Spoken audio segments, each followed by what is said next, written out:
I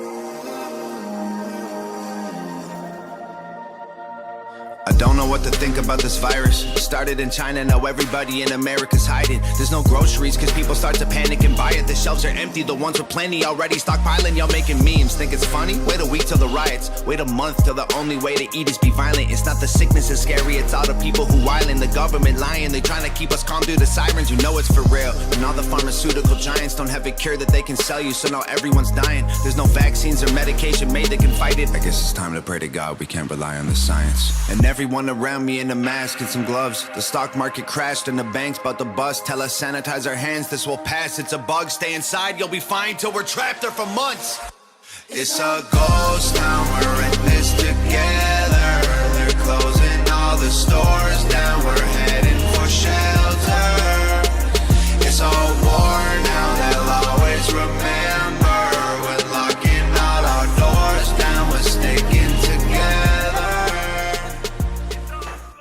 Hello everyone, and welcome to this special edition of Ash News. And we always say that it's a special edition, but I feel that this is really special because with me with this lovely afternoon we got Orit. How are you? I'm good. I just want to wish everybody Shabbat Shalom. Have a peaceful Shabbat, all of Israel, the whole of the world, humanity, and it's wonderful to be here. It's a beautiful day outside. Yeah, we discussed earlier that that Friday afternoon is the best time of the week. I don't know, all the energy sets in and you feel kind of like ease and comfortable, and so I guess this is the good time to do this interview. And as for it, I found her on Facebook with all kinds of posts that she did lately, and I kind of liked her, fell in love with the whole character. So I'm really happy that she accepted coming over here to Ash News, and we're gonna talk. Although it's like a very quiet and smooth hour, we're gonna talk really harsh topics because the reality, okay, the reality that we have in the rest of the week, okay, is not really going our way. But anyways, just to introduce Orit for a second, tell us a little bit about yourself, your history with engaging all kinds of like the truth, I guess, right? Yeah. Well, first of all, my name is Orit Moshe, and I was born and raised here in Israel. Aside from a few years which I was traveling overseas, I always came back home. This is my country, and these are my people. And I work in sales management. Nothing that exciting, but you can find excitement in anything you do, you know. Anything you do, which you enjoy, and you do it wholeheartedly, you enjoy, so it's a good job. Yeah. And it's like a family there. Unfortunately, we're not working lately, so. As far as the truth is concerned, the truth is a very broad term. I think a lot of people wake up in different stages of their life. I woke up approximately 20 years ago when I first discovered that history books were not telling the right history, and you discover a lot of different facets of life which we take for granted.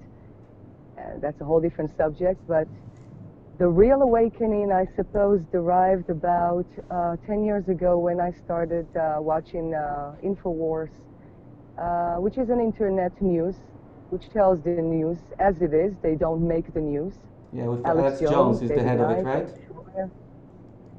Exactly. Alex Jones.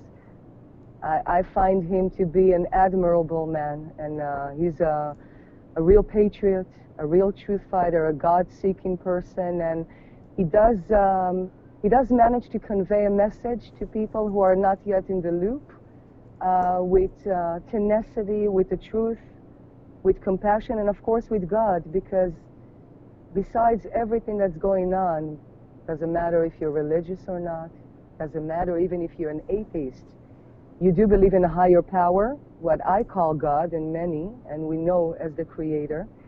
And that is the only thing I think that people should follow.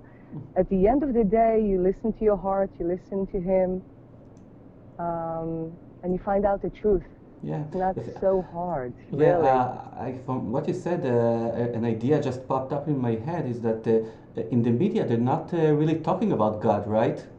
It is not really mentioned Absolutely. in this whole scenario, right? They're telling you what is happening today, blah, blah, blah, all of these people, politicians, whatever, but God is not mentioned over there, right?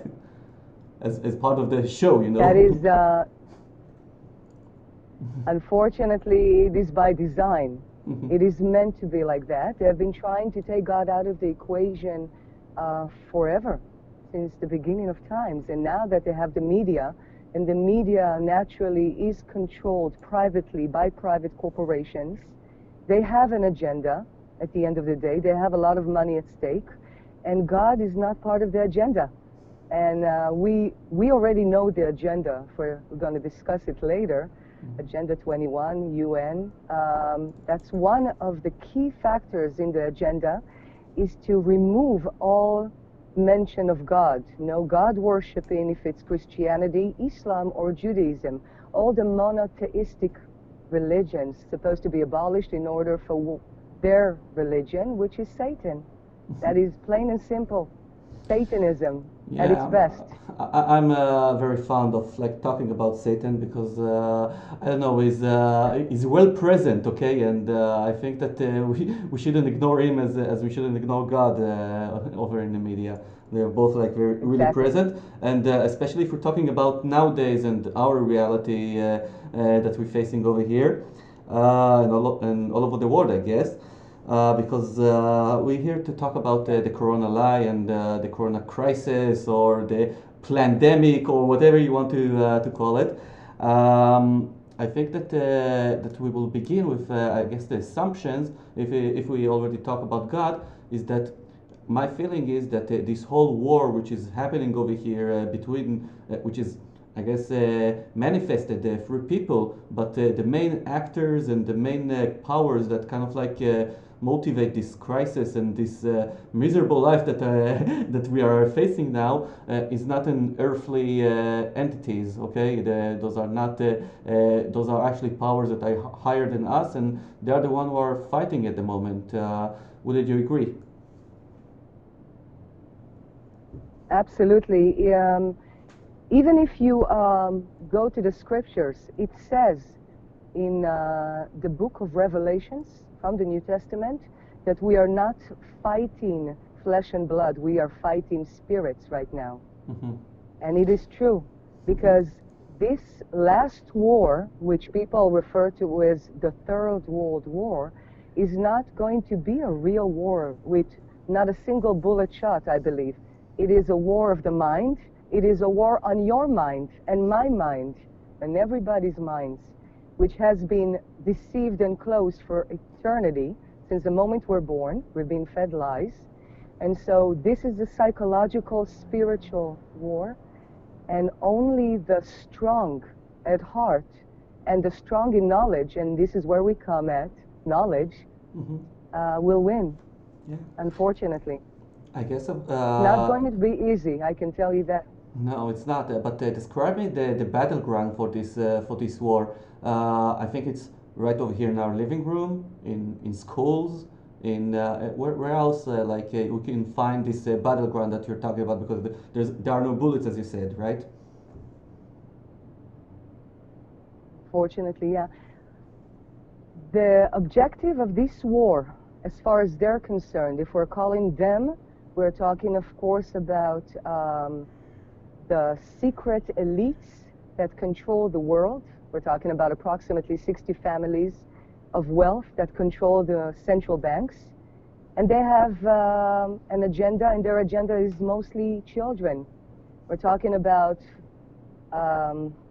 young and naive, and as far as children are concerned, they don't know any better. They are an empty vessel, and so the indoctrination is easier, starting from kindergarten, starting even before they go to kindergarten, starting from the cartoons they watch in the TV. And so the war is mostly on the children. So it is in kindergartens, it is in schools, and if we're approaching the subject of vaccination later, forced vaccination, it is also faster. Yeah, The war is mostly on the kids and, of course, the weak. We're talking about the elderly. We see all the statistics in this pandemic that mostly the old-aged and the lonely, feeble-minded and feeble-bodied, the ones who've been through the Holocaust already and have no desire to fight anyone, especially here. And that's the easiest part, to take over these two major groups, which are mostly victimized all the time, yet again. Yes, and I think it's beyond age. Okay, I think it's when we looking at on the populations which are getting hurt not by a virus, but getting hurt by our consciousness. Okay, of that they are the problematic one. You can see clearly that the populations that that are being targeted are the ones who are, I guess they don't want them later, okay, later on in this new world order, they want to dismiss them. So I guess this is the way that they attack them in specific ways, right? And I'm talking, I guess, about religious population, our population, other populations that actually usually believe God. Okay, this is the thing. The populations that actually believe God are the ones who are being attacked. Because the way I see it, there are like other populations in Israel which are not being targeted. Okay, for instance, I know Ethiopian population, Russian ones. You don't see them in the news as the highlight. Okay, you can and what you figure out from that that they probably want them afterwards in the New World Order, so they can, I guess, use them as their slaves or whatever they're planning to. Orit? Well, Yeah. that is true. My perception, at least in that. שומעים אותי? Can you hear me? Yeah. Hello? Yes. Hello? Yes. Yeah, you can hear. Yeah. Okay, well, that everything you said is true, and in my perspective, it's not that they haven't targeted yet. I think the key words is not yet. They're starting with the most tight bonded groups that have no connection to the media, like the religious, easier to control and maintain, and if they can break their spirits, then they will come for the rest of the population. It is a careful designed plan which they have been planning for over 250 years, and I don't think they're going to back up now. They're just starting. And of course, God is the central focus point. Yeah. I want to move from this point. We've talked about very dark matter, dark things like in the beginning of the program, and I want to switch over to optimism a little bit, and to put this optimism in spite of our reality that we see today. And when I asked you before the broadcast what is optimism, so you reminded the word faith, okay? And I guess these are the weapons that if we mentioned that there's a battle here before, okay, I guess the optimism and the faith, those are our weapons for us to use, right? So how do we take advantage of this situation that we have into creating an optimism?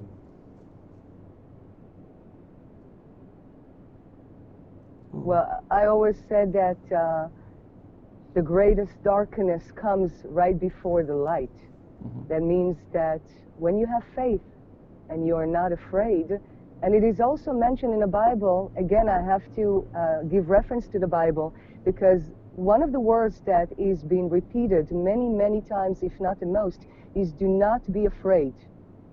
Do not fear, for I am with you. And when you look at the religious population here in Israel, in connection to their reaction to the pandemic, you're starting to see that once true faith comes to the picture, those who put the masks way above their face and are afraid of everything, mostly from the media, are actually the ones who faith is not resting deep inside them. You do see that faith is something that makes you walk tall, makes you not afraid, and Happiness is the key factor of faith, by the way. When you're happy, you're doing half of the job in anything I think you do. And that is a test for all of us right now. So one of the layers that have been taken out of this, you know, as far as this whole pandemic, one of the key factors, the bonus points, is that people are starting to return to, in their heads at least, to the things that matter. Things are starting to realize that simplicity is not something that's out of reach, and that you can enjoy simplicity much more than having abundance of things you actually don't want. So there is also a good side and a bad side to each situation, and this one is definitely showing also the good sides. People are coming mostly together from all groups of life, people that would, in normal circumstances, would never meet, and great minds starting to think alike. That is something I see lately. Yeah. Yeah. Yeah. Great. You said a lot of right things, and I want to take it a little bit to your personal level with the last few months that we have. I think that for us truthers, there is like a special, emotional hurt with this crisis, because they kind of like attacked all the things that we truthers are really afraid of. Okay, you said earlier we're not afraid, but really like gets into our heart, like the ways of controlling people, the ways of like lying, the ways of describe a word to us which is different from what we are sensing with our senses. And tell me a little bit about yourself, about your private life, or how your reality kind of like change from your reflection, not necessarily the physical one, but the more with concerning to other people and to the rest of the world about what's going to be and how this world turns out to be. Well, my dad is a Holocaust survivor. He was practically born in 1936, so he was quite a child as the years grew by and the Nazis took over. And, my dad did not have any severe traumas from that. He continued to have a career here in the police force, and used to travel to Germany a lot, buy German products. He kept the past in the past. But I always had in my head an inclination that he was aware that life can change in any second when you don't expect it, and that tyranny is very easy to form when people are not really fighting for their freedom. So I expected him, when I came to him with my realizations about what's going on and the truth, as far as a lot of people are concerned, I expected him to at least have the ability to investigate the issues and see something different than his own paradigm, because I think we're all stuck on a paradigm, and Did he? our ability. Yeah, sorry. Did he? Well, that's where I'm heading to. I mean, basically, my dad still considers me a very rational, intelligent person. He knows who I am. However, every little bit of a fact that I introduce to him, followed by numbers, statistics, and evidence and interviews, failed. Somehow he still looks at me as a bit of a lunatic lately. He knows that I'm very prone to investigating myself things. I'm a curious person.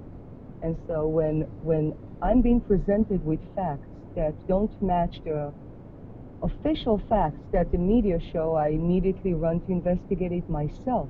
I don't rely on an outsource to teach me something. And I expected my dad, who was a 40-year-old investigator in the police force, to investigate it, but he refused to even look at it.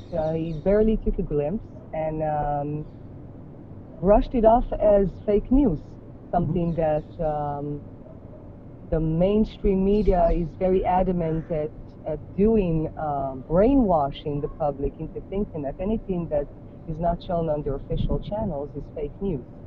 Yeah, well, I want to basically, elaborate. I was very, yeah. I want to elaborate a little bit about what you mentioned about the Holocaust, and to talk a little bit about how it's like in my perspective. I got she passed away. I got a grandmother. She was a Holocaust survivor from Auschwitz, and she was like the model girl of Holocaust. Okay, she had the the number printed on her hand and everything, and it's in schools, and also I went over to Poland, and over there in all the memorial days of the Holocaust, I kept like wondering whether or not I'm getting like the right reflection.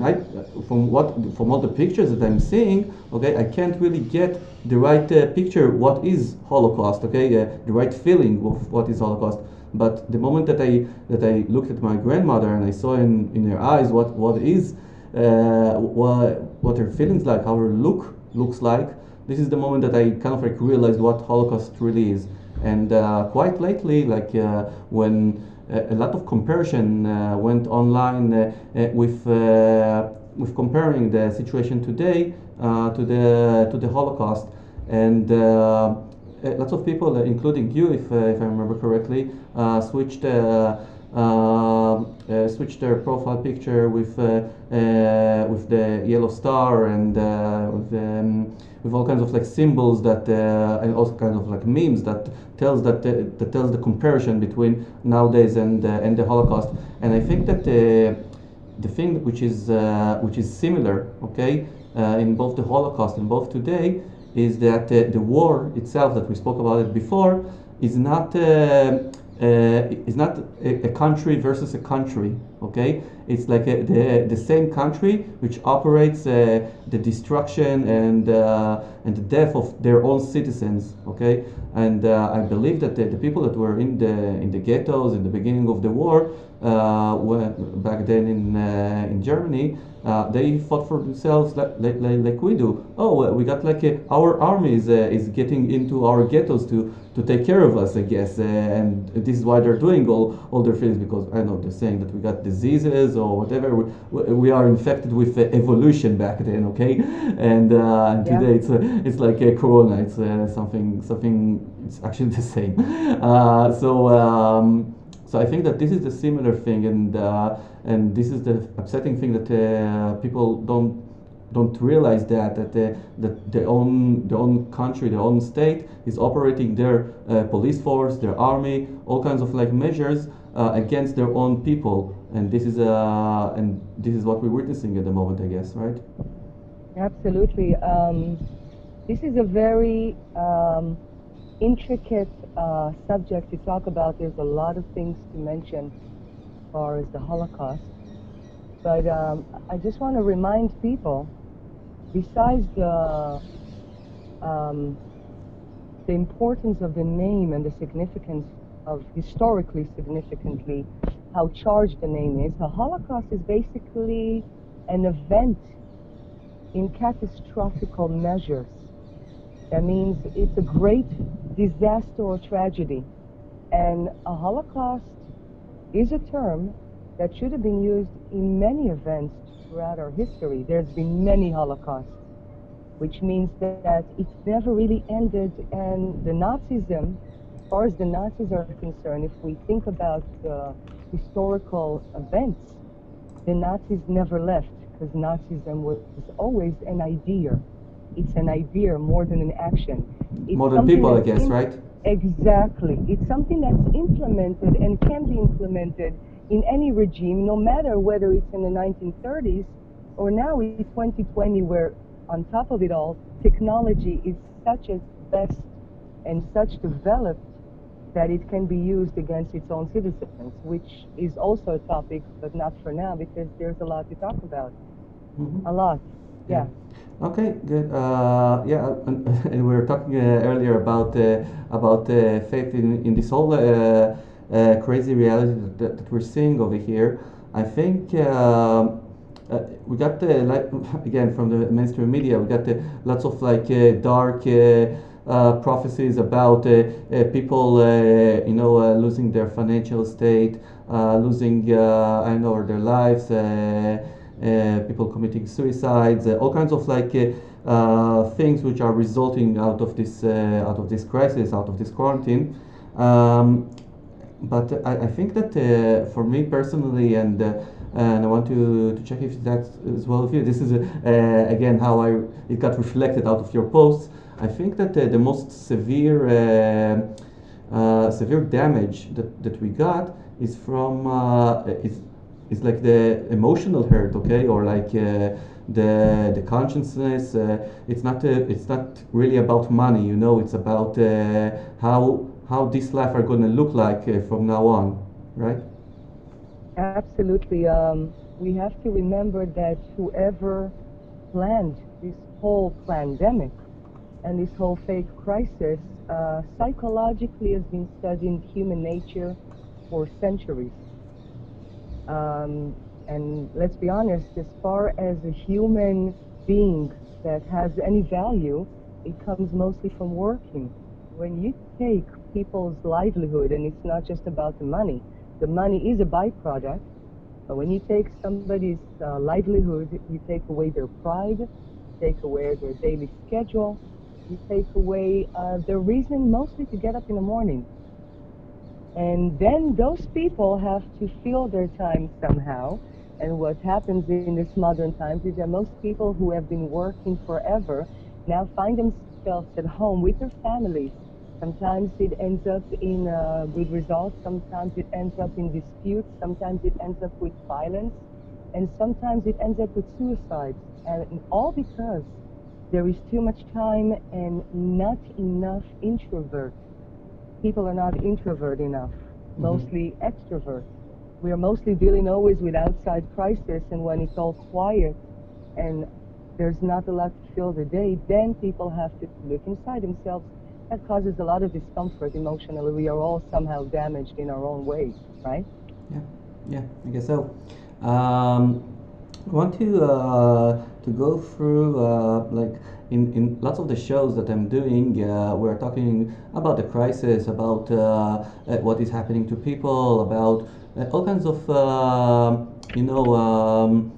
things that surrounds this pandemic. But I want because I know what you know, okay, or I guess I want to know what you know. I want to point out to the guilty ones, okay, to the people who planned this whole thing. For instance, like here on Flat Earth, we can talk about hours about how the world really looks like or whatever. But the moment that we're getting into who is like selling us the globe lie is, and in this moment we kind of like stuck because those people are not.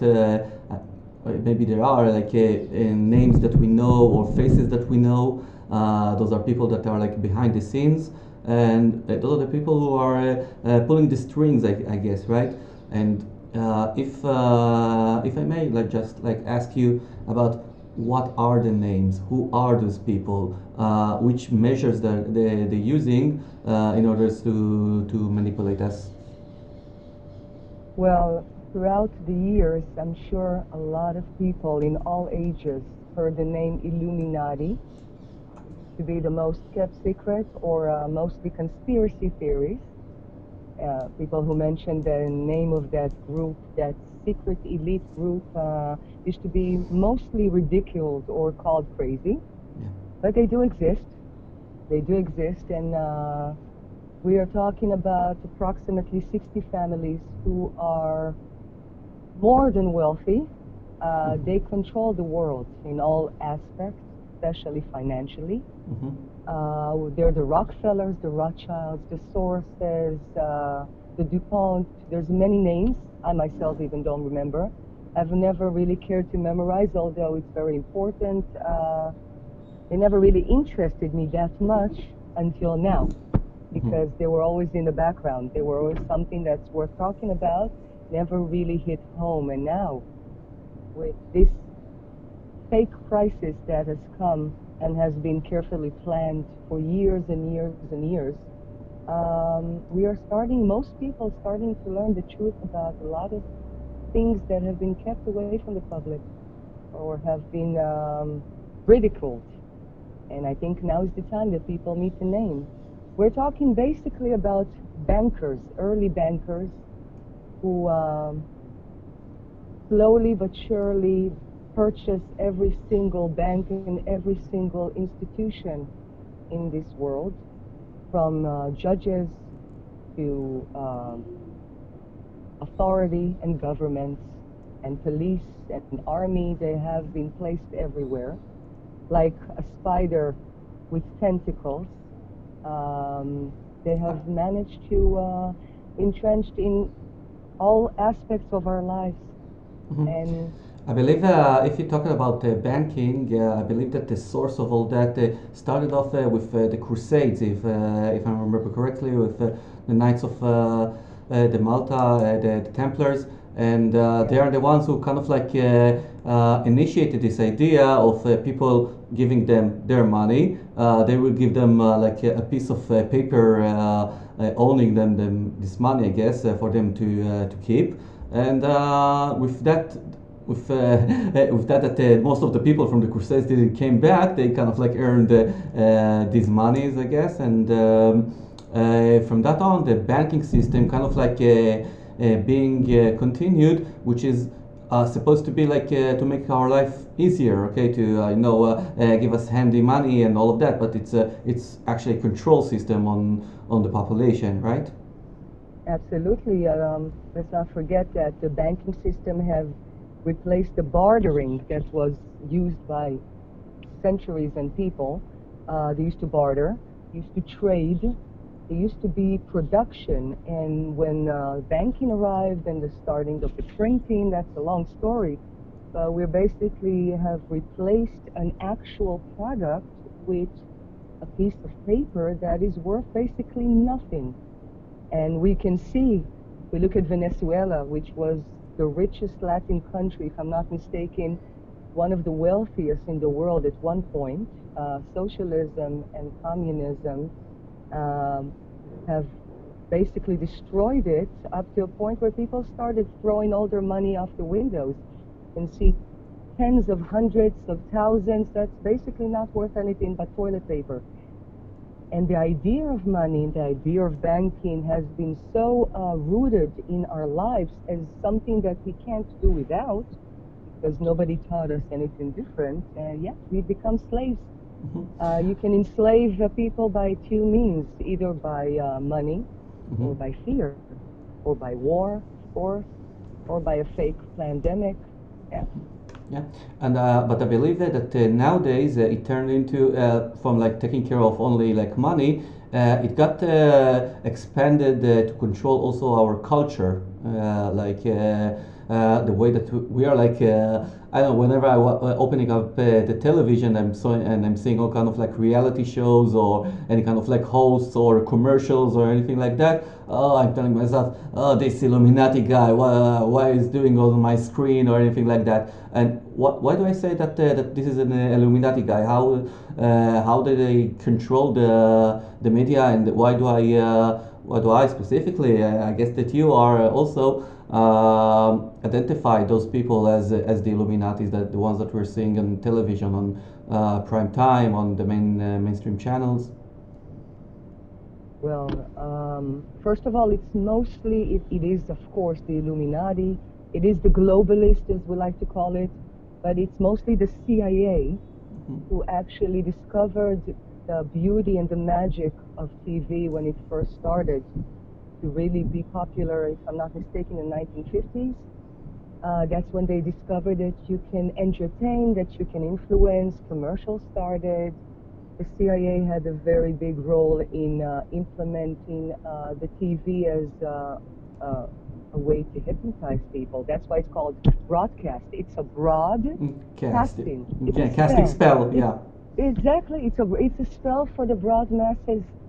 And it has been slowly and surely throughout the generations, even though the music changed and the programs changed.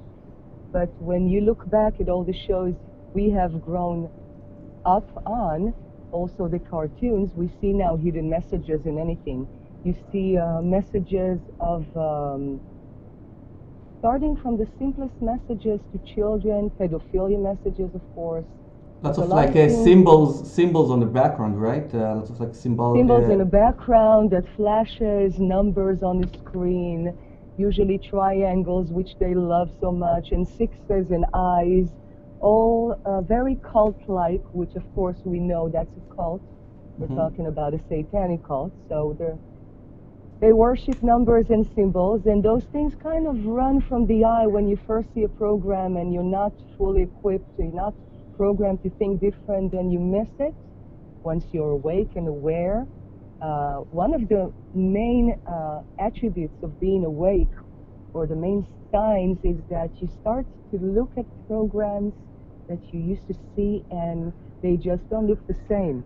Start realizing what they're saying. You started seeing things you've never seen, even though you've seen a program a million times. That's when you know you're tapping into your inner resources. That's when you know that God is inside you, helping you to discern, basically. To observe those symbols, right? Yes, Yeah. exactly. Yes. If you mentioned God, the main thing that I'm witnessing lately, and this goes a lot deeper than just numbers and symbols, is the whole concept of geometry.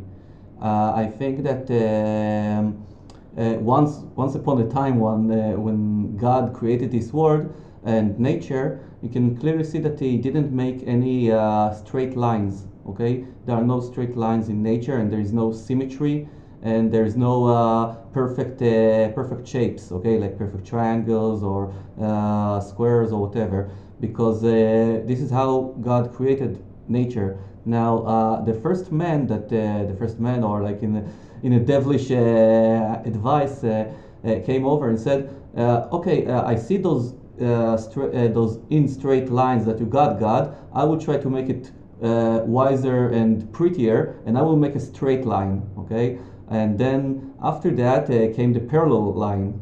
Okay, that also doesn't exist in reality. And from that, all those shapes were created, and these are the basics of the geometry. Geometry is actually being used by those people that they invented it, not God. And they use it for construction to get some kind of like I guess a form of art, form of culture, which everything which is built upon geometry, symmetry, and this is the things that I am observing lately, which is kind of like irritating to me in some way. Besides that, how does it work, if you know, for those symbols that we're seeing on television, for those let's say anchormans, okay, anchormans or singers or actors or something like that?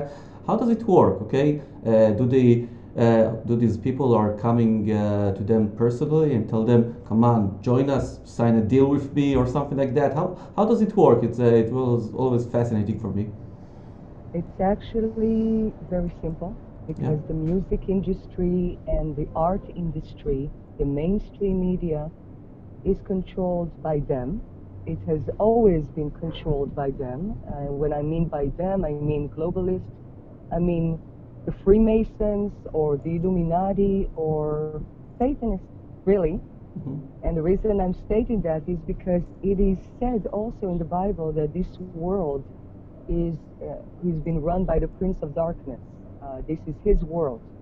And so everything that promises fast riches and fast fame, and anything that promises somebody to be in the front screen, usually and mostly, if not 99%, controlled by them. And so when you sign a contract at their offices, either to be a multi-talent or a singer, dancer, or a model, you basically sign your life away. It is simple as that. You sign your life away, you sign your waivers away, you sign your future away, because Satan always collects at the end. And that's when you see all the famous celebrities, mostly the 27-year-old club, if you know what I mean, Yeah. all the artists that have mysteriously passed away at the age of 27, or the artists that have been found OD'd or in the bathtub usually. Those are favorite ways of execution, cult style. They're favorite It's mostly heart attacks or ODing on pills. They are known to do that. It's always suicide, murder, unfortunately. And these are the people that went against the will of them, or this just was the story that's supposed to be?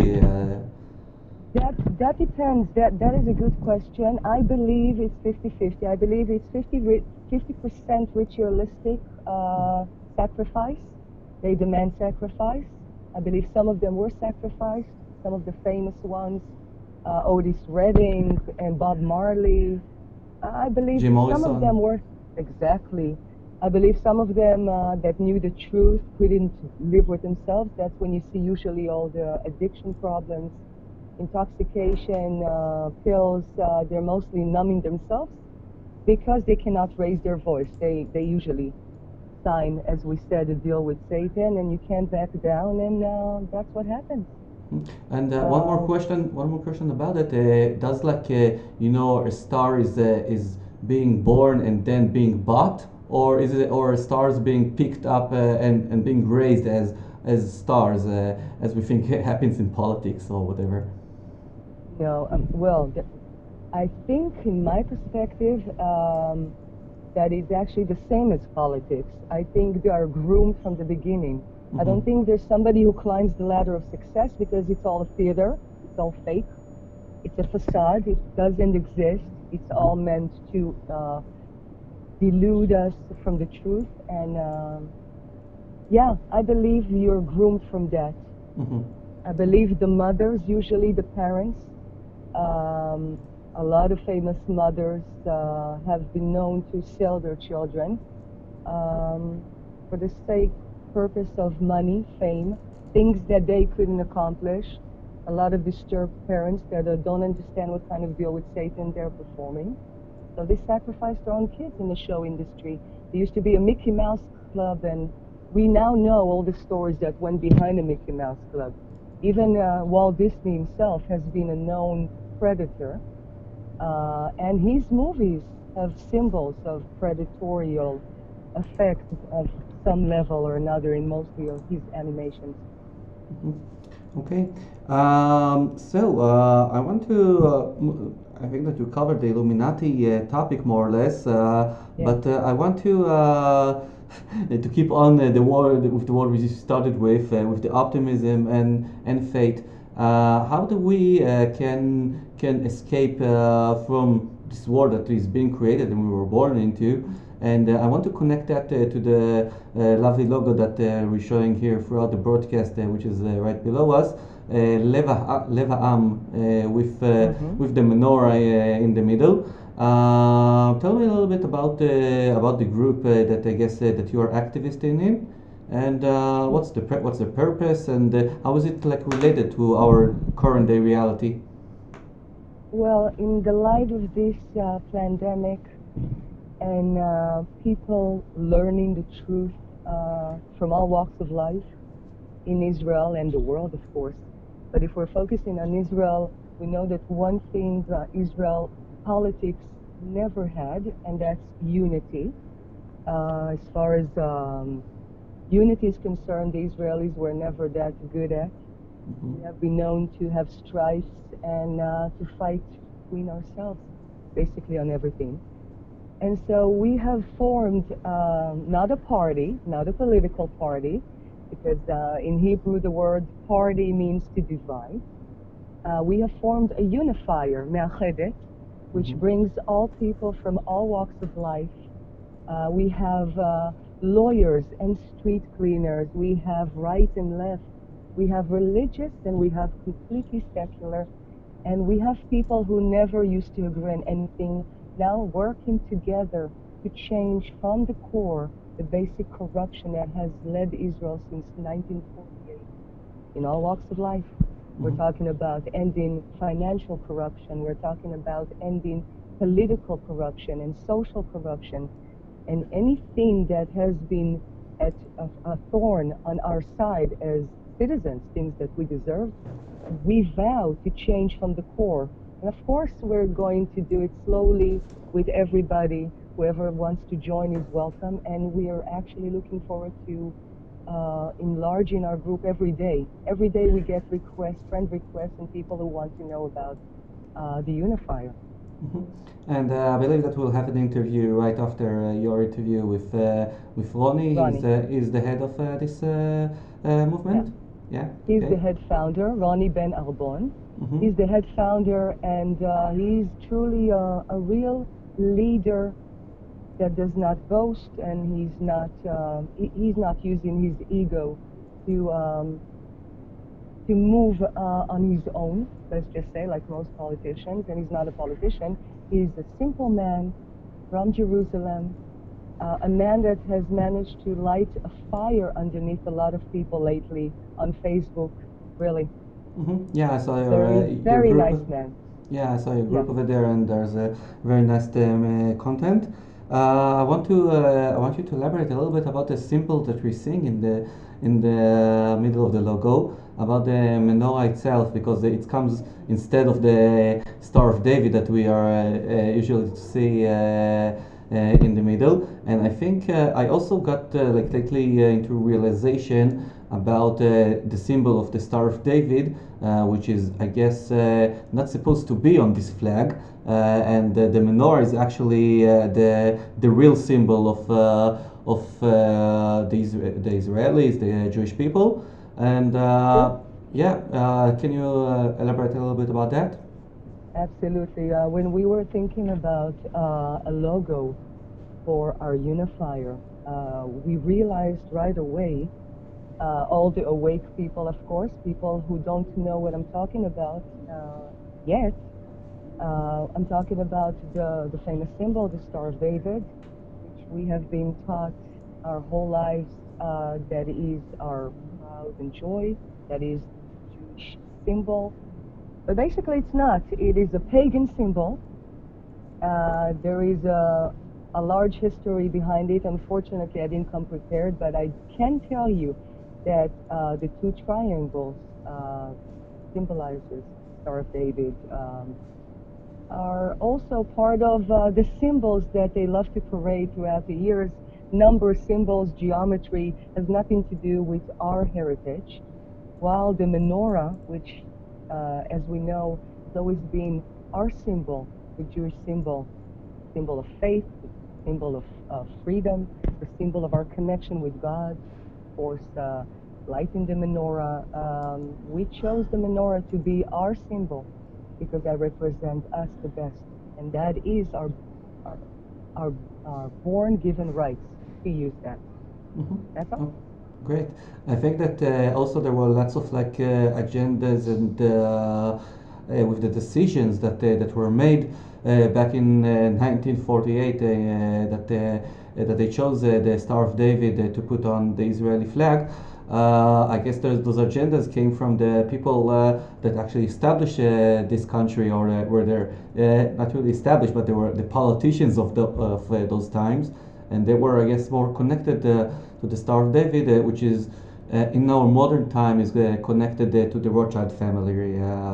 And Rothschild is actually the one who initiated the first Aliyah waves, the first immigration waves to Israel back in the late 19th century. What are your relation with the flag that now you see in Lake Lady? You said that ever since you've been awake, like you saw things in cartoons and all kinds of like in television. But what is your relation to the Israeli symbols in general? Okay, on how they market it to us, and now how do you feel about it that days? Because for instance, this last Independence Day, I didn't have a feeling I didn't felt like hanging this flag outside of my window and be proud of like I did in previous years, because I got revealed with a very harsh reality that this symbol is representing. So how's it works with you? Yeah, well, for me it was a painful awakening. I was always very patriotic. I come from a house that's patriotic, right-winger our whole lives, always were right-wingers. You know, it came from generation to generation. You never really asked, you just did it automatically. A very establishment kind of house. So my relationship with the flag through the years was one of pride and joy. Of course, for me, there was no such thing as throwing the flag on the floor, even at the house. We'd never touch the floor. That would be shameful. Ever since I woken up completely, I'm saying completely in the last few years, it has been hard. It has been hard to look at the flag at all. I couldn't bring myself to look at once was a proud symbol and of course desecrate it. It wouldn't be on the floor, and I never even thought for once to cut it into pieces, because in me still, even though everything I've learned and all the lies we have been taught, I still have respect. Respect not for the symbol itself, but respect for how I felt about it, and respect for me, respecting that. So let's just say that today and at the last Independence Day, I also didn't put it up, of course, but I also didn't throw it away. I think that maybe I would like to hold on to that memory of slight ignorance when things were in my head perfect. But naturally, it broke my heart. Yeah. I think that people, like what you're saying is true, because this symbol, if it's not like initially being our symbol or the right symbol, still throughout the years it's been inputted with lots of like good energy, okay, that turned them into kind of like our symbol eventually. But there's lots of like unbalanced feelings right now with the entirety symbols of this country. I want to ask you one more question about our country, about Israel. About what do you think its place in the world, okay, at the moment, and in general in its destiny, okay? I do feel one of the reasons I established Ash News is because I thought that Israel is kind of like a beacon to the world of what is going to be like in other countries as well. I see that throughout this pandemic, whatever is happening, news like in Israel is happening in other countries in Europe and in the United States a few months afterwards, like in complete copy.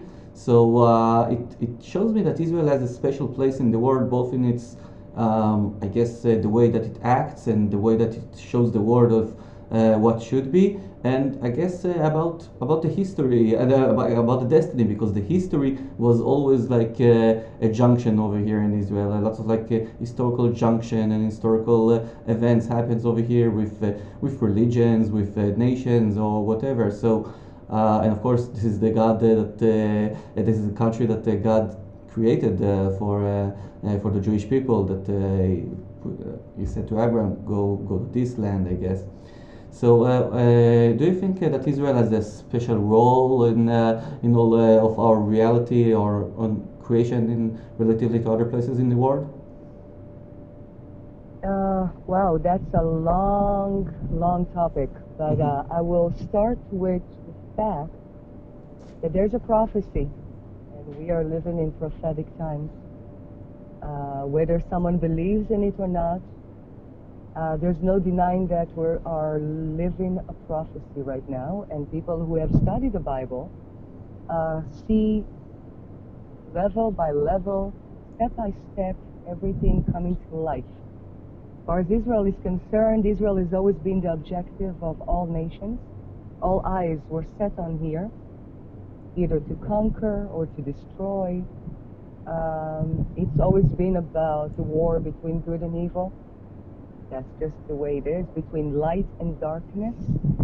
And the globalists know it. The elite, the illuminaty, Israel has always been their main objective. And even now, especially now, in these times, the role of Israel will be played out the best or the worst. It depends how you look at it.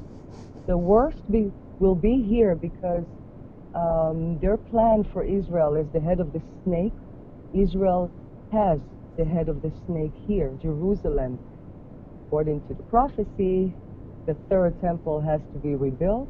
which I believe it's been already rebuilt quietly. And of course, the Antichrist has to reside there. So the plan for Israel is to annihilate most people and to reign, of course, their king.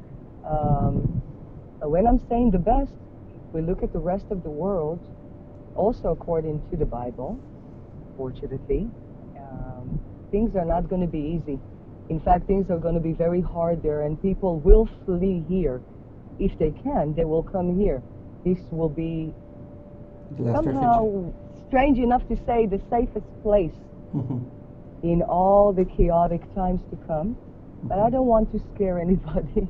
No, that's okay. Also, like you mentioned, you said and that. it's not really about fear. And I believe knowledge is power, and we can look at the Bible as a tool to read what will be. And of course, we can also look at political moves and things that are happening right now, and seeing that everything is right in place. You know, if you look at Russia, in Syria, and Turkey, and China, and all the major players that we know are not out for our best interest, right?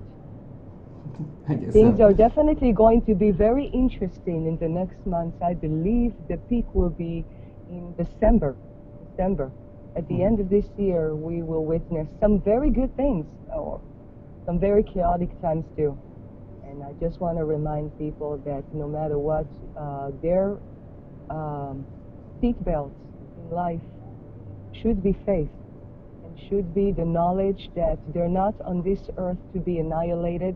After so many years, after we survived a lot of holocausts with plural S, we will survive this one too. There has not been any tyranny that has succeeded to reign completely. They have always miserably failed.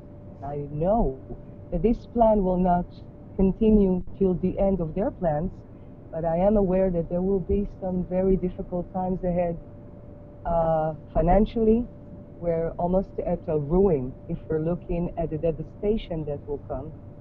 And if we're talking geographically, they're burning fields, they're burning trees, they're burning forests in order to keep the people from from nature itself onto urban surroundings. They really want to control all the surroundings of nature, part of the agenda. And so I'm just reminding people that you are not alone. Everybody feels the same, and there's more people who are awake than people. The problem is that most of them can't connect or don't know how to connect to one another. So my suggestion is that you form small communities wherever you live and get to know your neighbors, and start realizing if you have a real friend as a neighbor or a real enemy. Because the real danger will come from the people around you, I believe. If they're not formed as groups together, they will be formed as groups against each other. That's my advice. Okay. Dear Orit, nighttime is coming over, Yeah? and Shabbat enters quietly over the roofs of Absolutely. Netanya.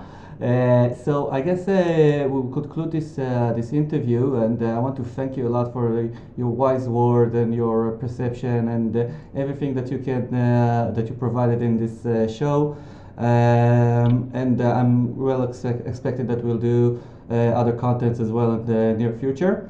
And besides that, I want to give you the floor for a little bit of our spice in each end of show is to say a little bit of optimistic things, some kind of like blessing, some kind of like prayer for the people who are watching us, and try to do what I think you do really good, which is to improve their feeling and improve their time in I don't know, time like that, like what we're facing right now. I have only two things to say, really. Yeah. I think that will fill everybody with hope. And it's written in the Bible that the righteous will be bold as a lion and the wicked will flee. That's all that will be. The righteous will be bold as a lion and the wicked will flee. They stand no chance at the end. They're trying, but they will not succeed. We are Amen. stronger than we are the 99%. Yeah. Exactly. Thank you very much, Orit. It was a pleasure, and hope to You see too. you soon. Shabbat shalom. Shabbat shalom. Thank you. Bye bye. Bye.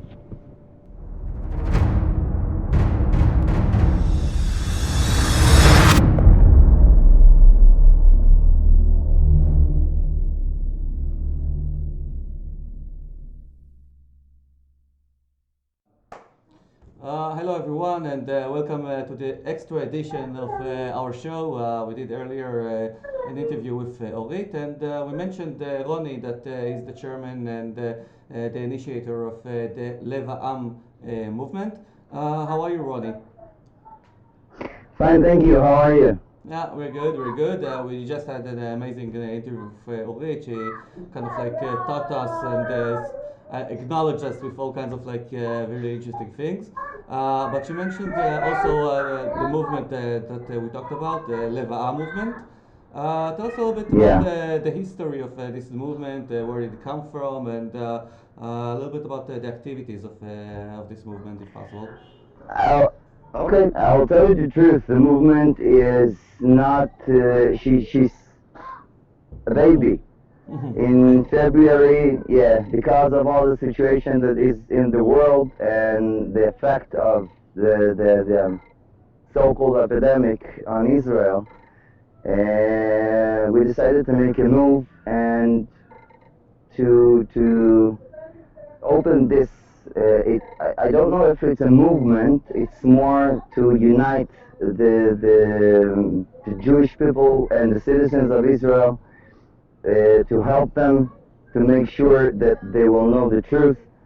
And someone offered me an offer and told me that to open it, and the name of it came from the heart of the people, Lev HaAm. This is the name, and we are presenting the citizens, we're presenting the people, we're presenting also the police and the forces, but we are trying to make sure that the citizens of Israel and the Jewish people all over the world will know that there is no epidemic, there is no disease, it's just a flu.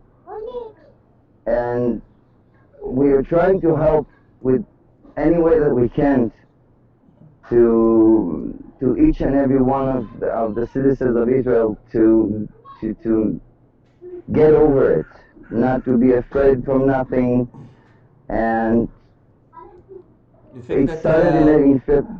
Roni, do you think that we have reached this critical point in this pandemic that was marketed to us, that I don't know, all kinds of like entities in our society got great powers or great a chance to, I don't know, overrule the people, and because of that the people should resist that?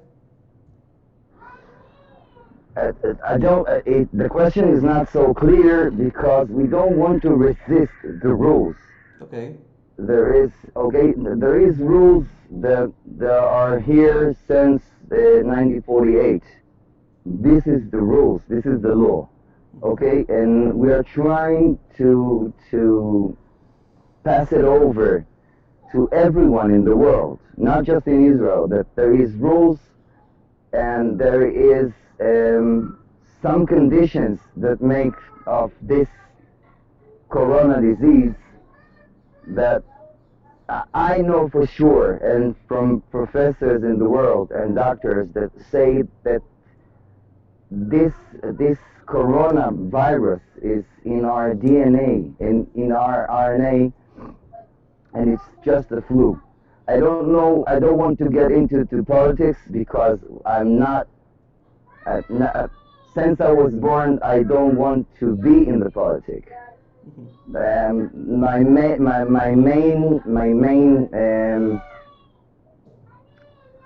main point, or my main way, is to help the people to get over it, to stop this quarantine, and I think it's not helping. Exactly the opposite, because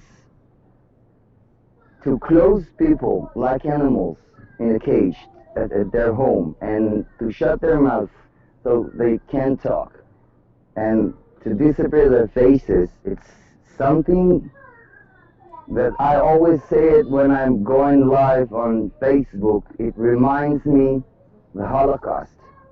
And my parents are a survivor of the Holocaust. And I know it from stories when I was a child. This is exactly the same thing that happened at 1939, 38, when the Holocaust started, and they accused the Jewish people, the Haredim so-called, that they are having the disease. And we see it here every day. And we want... Yeah, Roni, I want to ask you Yes, a little bit please. about in which kind of like platforms or activities or events do you usually work and operate like on field, beside the the ideology. What kind of like things you do in order to promote your word? Listen, you know about all the mess that there is in Balfour and in Tel Aviv, and I against this because it's making more problems than it fixes problems. And the way that we choose to help people that is to travel to each and every city, to try to talk to the police, to business owners, to explain them the law and not just Regulations, yes, just to the regulations. to understand the regulations instead of like protesting and doing things which are more political, if I would say it like that, right? You're like Yeah, it's not political. Yeah, it's more social than political, and we're trying to make another option to the people that they know that not just the government can now they're not so-called helping. So we want to make another alternative to the people that they know that they can come to us and can ask for help, and it's free of charge. We are not taking no money for helps, if it is in food, if it's in clothes, furnitures, electricity, anything that we can help. There are owners that close their businesses and now they don't have anything to eat. So this is the reason that we have started with this, because we are seeing the economy of this state crushing down for so-called epidemic. Which are the people who are like activists in this group? Okay, who are the ones who are like doing the like you said, who the people? Yeah, all the people who are like part of this group. I can tell that it's civilians. Everyone can join the Lev HaAm, the heart of the people. Everyone can join. Everyone that can contribute to Israel, to the works, to anything. Mm-hmm. Anyone who have an influence on this situation that we are here now. One of them is Orit Moshe. She was one of the first that joined Lev HaAm. We have police officers that in pension. They got in pension. They were 25 years at the service. We have doctors. We have professors. We have virologists. People that are professionals. Was working. Mm-hmm. Yeah, and anyone who wants to join and to make his influence for better, and can do that. we will hug them. We will hug them. Of course. How do you find you on the internet and on the platforms? Where can you be reachable for people who want to join the movement? We have a page on Facebook. It's called Lev HaAm, and my Facebook, Roni Ben in English. We have the, how you call it, Matzah. It's a platform, yeah. You have a platform, you have the ideological Yeah, the ideas, platform. Yeah, the platform. Exactly. Anyone, and we have there the number of Lev HaAm. Anyone who wants to ask to call for a problem, if he needs assistance in something. Here in Israel and in the world, we have people in Vienna, we have people in Holland, we have people in New York, Miami, Chile. We have all over the world. Israeli people, Jewish people, and not Jewish, that knows that this is the only way to bring the power to the citizens, to the people. to let them be free again and to live their life like they did until 8-9 months ago. Okay. I have another question for you. I think it will be the final one. I'm seeing like over there in your logo, the menorah sign, instead of what it should be in the Star of David sign. I asked also Orit about it. What is the meaning of this symbolic icon putting on your logo, which is kind of like resembles to the flag, but instead of the Star of David? I will tell you, it's very simple. It's very simple. When we got the Beit HaMikdash, the holy house of Israel, it was this symbol. It's not, and not the David shield. Yeah. And there is a lot of there is a lot of explanations about this shield, and it's not exactly the symbol of the Jewish people, because this symbol was actually existed thousands of years ago, and it didn't came from Israel. And the symbol that actually, that this is the meaning of Israel, it's the menorah. Yeah. And this sign is bringing the light. And if we are the heart of the people, I think we need to bring the heart of the people with the light. Yeah. Usually when I'm seeing this symbol, it's and the stripes, also the stripes on the flag. Yeah. The stripes came from the tzitzit.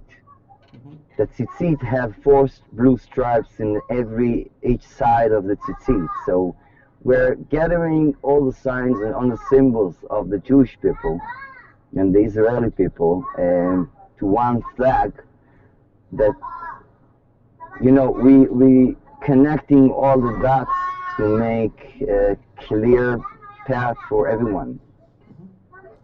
Okay, sounds very interesting. Roni, I want to thank you for this interview, and wish you all of the luck in gathering Thank you, Neil. lots of people to your purpose, and everything is with God's help. Yeah, exactly. Thank you very much, Roni. It's been a pleasure, and I'm sure that we'll work Thank on you. it in the near future. Bye-bye. I hope so. Bye-bye. Have a good day. This a pandemic, but we don't listen to the news cause they lied to us for years, so how we know that this the truth? And most of us are young enough to think that we're immune, so we just pass it on to people who won't survive it like you. It's either worse than they're telling us or it's nothing at all. But the school shut down, a ghost town in the mall. They gon' quarantine the city, block the road out of Dodge, then tell us leaving our homes is actually breaking the law. This is just the beginning, it's gotta get worse. If the doctors get sick, the hospitals won't work. The conspiracy theories all sound like facts, that's for sure, but the fact is we're trapped on this planet called Earth. And the bleach gone, the bread gone, the water sold out, the meat gone, the milk gone, the pasta sold out. Don't leave anything for anyone, you hoard it for yourself. You'd rather tell them go to hell than be a man and go and help.